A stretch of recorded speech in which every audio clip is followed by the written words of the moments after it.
आदरणीय सभापति जी, मैं एक और उदाहरण देना चाहता हूं। कांग्रेस ने नैरेटिव फैलाया और इस नैरेटिव का परिणाम क्या हुआ कि भारत की संस्कृति और संस्कारों मानने वाले लोगों को बड़े हीन भाव से देखा जाने लगा, ढकियानों से मानने लगा गया और इस प्रकार से एक हमारे अतीत के प्रति अन्याय करने की नौबत आई है। अपनी मान्यताओं को गाली देते हैं, अपनी अच्छी परंपराओं को गाली देते हैं तो आप प्रोग्रेसिव है। इस प्रकार के नैरेटिव गढ़े जाने लगे देश में और उसका नेतृत्व कहां होता था ये दुनिया भली भांति जानती है। दूसरे देश से आयात करना, उसको गर्व का और भारत की कोई चीज है तो दूसरे दर्जे की है, ये स्टेटस बना दिया गया था। ये स्टेटस सिंबल बाहर से आया, मेड इन फॉरेन स्टेटस बना दिया था। ये लोग आज भी वोकल फॉर लोकल बोलने से बच रहे हैं।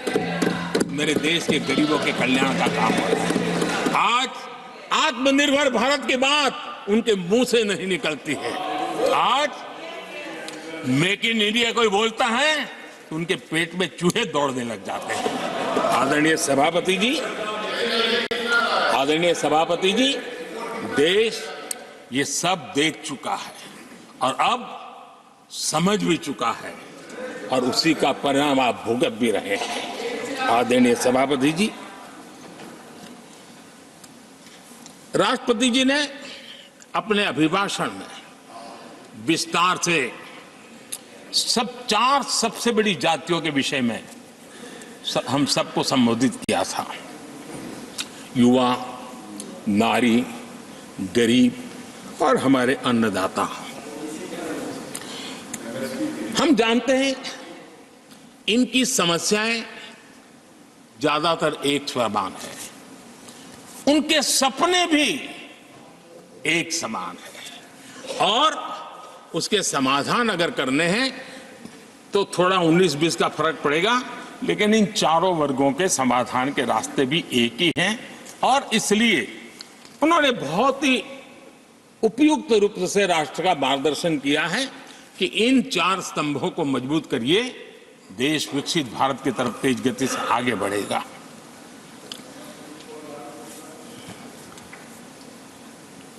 आदरणीय सभापति जी, अगर हम 21वीं सदी में हैं, हम विकसित भारत के सपनों को इसी सदी में 2047 तक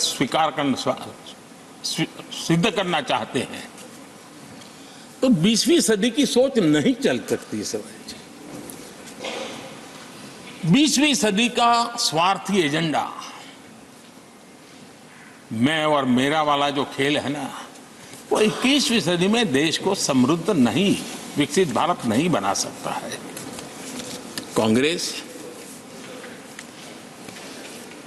इन दिनों काफी बातें हो रही जाति की, फिर से एक बार क्यों जरूरत पड़ गई उनको मैं तो नहीं जानता हूं, लेकिन अगर उनको जरूरत पड़ी है तो पहले जरा अपने गरिबान में झांके तो उनको पता चलेगा क्या किया है। दलित, पिछड़े और आदिवासी, कांग्रेस जन्मजात उनकी सबसे बड़ी विरोधी रही है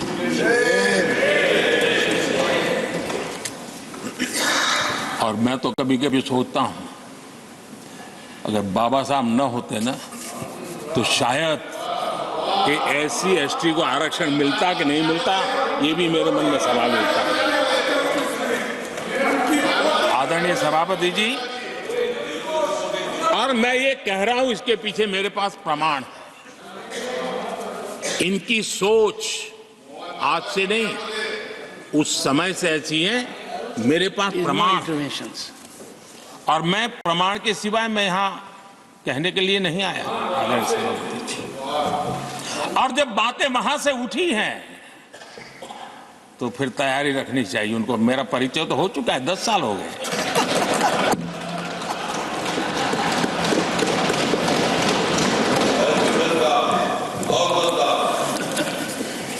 एक बार, और मैं आदरपूर्वक नेहरू जी को इन दिनों ज्यादा याद करता हूं क्योंकि हमारे साथियों की अपेक्षा रहती है कि जरा उनको तो बोलो, कुछ तो बोल रहा थे। अब देखिए, एक बार नेहरू जी ने एक चिट्ठी लिखी थी और ये चिट्ठी मुख्यमंत्रियों को लिखी थी। मैं उसका अनुवाद पढ़ रहा हूं।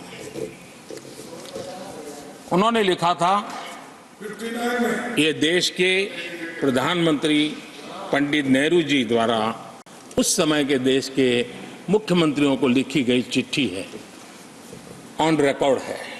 मैं अनुवाद पढ़ता हूं। मैं किसी भी आरक्षण को पसंद नहीं करता और खासकर नौकरी में आरक्षण तो कतई नहीं। मैं ऐसे किसी भी कदम के खिलाफ हूं जो अकुशलता को बढ़ावा दे, जो दोयम दर्जे की तरफ ले जाए। ये पंडित नेहरू ने मुख्यमंत्रियों को लिखी हुई चिट्ठी है और तब जाकर के मैं कहता हूं ये जन्मजात इसके विरोधी है। नेहरू जी कहते थे अगर एससी, एसटी, ओबीसी को नौकरियों में आरक्षण मिला तो सरकारी काम का स्तर गिर जाएगा। और आज जो आंकड़े गिनाते हैं ना कि इतने यहां है, इतने यहां है, उसका मूल यहां है, क्योंकि उस समय उन्होंने रोक दिया था रिक्रूटमेंट ही मत करो। अगर उस समय सरकार में भर्ती हुई होती और वो प्रमोशन करते करते आगे बढ़ते तो आज यहां पर पहुंचते। सभापति जी, ये कोर्ट में पढ़ रहा हूं, आप वेरीफाई कर सकते हैं। मैं पंडित नेहरू का कोर्ट पढ़ रहा हूं।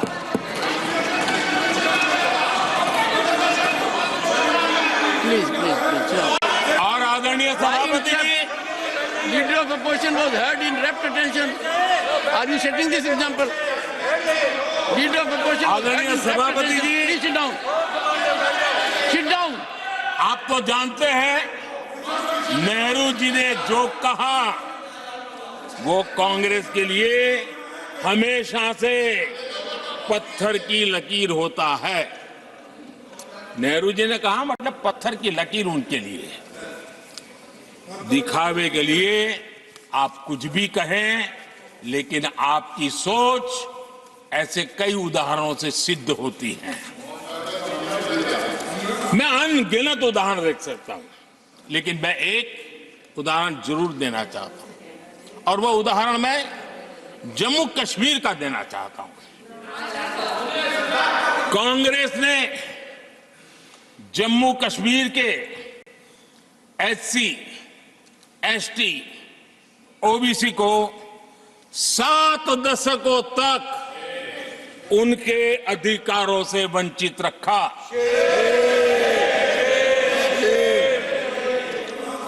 आर्टिकल 370 में हम कितनी जीतेंगे उसकी बात अभी नहीं कर रहा हूं। आर्टिकल 370 को निरस्त किया, तब जाकर के इतने दशकों के बाद एसटी, एसटी, ओबीसी को वो अधिकार मिले जो देश के लोगों को बरसों से मिले हुए थे। इसको रोक के रखा था।